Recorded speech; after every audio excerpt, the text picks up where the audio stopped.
En fait, pourquoi on dit que les punitions ne sont pas bénéfiques? En fait, elles sont efficaces à court terme, mais en vrai, elles ne sont pas bénéfiques à long terme. Et elles n'apprennent rien à l'enfant.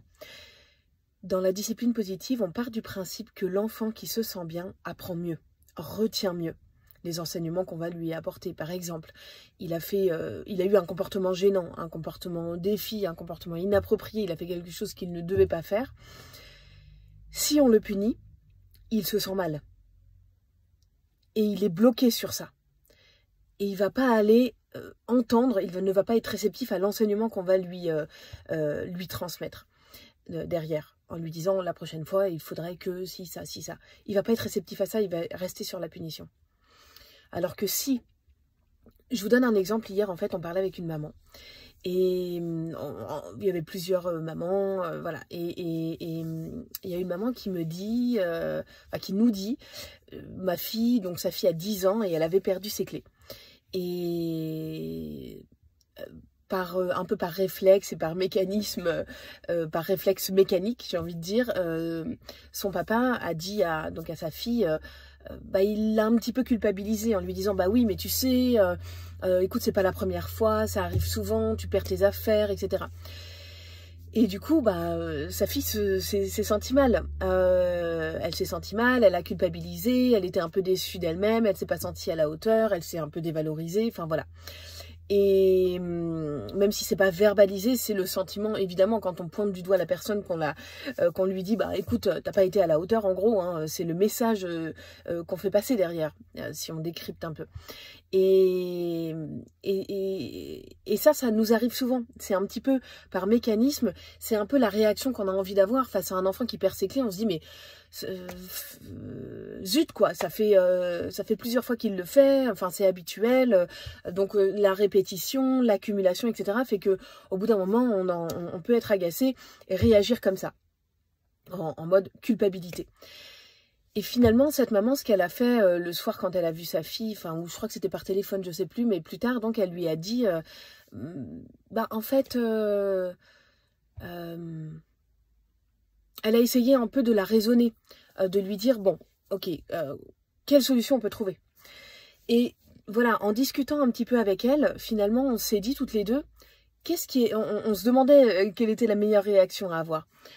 Et on est parti finalement avec le recul, on s'est dit, ok, je pense que la première chose qui serait intéressante à demander, c'est comment tu te sens? Qu'est-ce que ça te fait d'avoir perdu tes clés?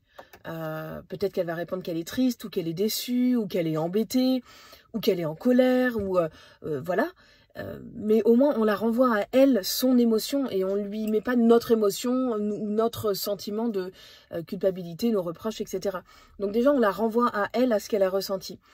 Ça c'est la première chose quand notre enfant nous dit ça, parce qu'en plus si on la renvoie si on s'emporte, on lui tombe dessus, ou on la fait culpabiliser, les prochaines fois elle va peut-être pas nous le dire qu'elle a perdu ses clés, parce qu'elle n'a pas envie de se retrouver dans cette situation, etc. Donc ce qu'il faut essayer, c'est plutôt de lui dire qu'est-ce que tu ressens? Comment tu vis le truc? Qu'est-ce que t'en penses, toi? Voilà. Et puis, après, peut-être de lui dire, ok, comment on peut réparer ça? D'abord, première chose, comment on peut réparer ça? Est-ce que tu as des solutions? Alors, elle avait 10 ans, donc elle avait peut-être des solutions à apporter. Si notre enfant est plus jeune, on peut lui apporter nos solutions et puis y réfléchir ensemble. C'est une discussion, un échange. S'il est jeune, on va nous proposer des choses et on va lui demander ce qu'il en pense. Et puis plus tard, il prendra le réflexe au fur et à mesure et c'est lui qui pourra proposer des solutions dans ce genre de situation. Voilà, et puis de trouver aussi la réparation, et puis après de dire ok, la prochaine fois comment on peut améliorer ça, comment tu pourrais faire en sorte que tu ne reperdes pas tes clés. Par exemple, on pourrait mettre un cordon, on pourrait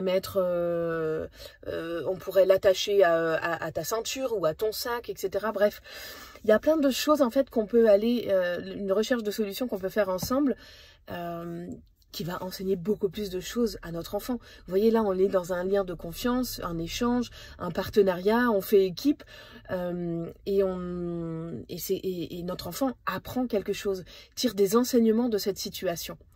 Et c'est quand même autrement plus puissant que de le punir en se disant, bon voilà, je lui donne une punition comme une solution éducative, comme ça la prochaine fois il recommencera pas.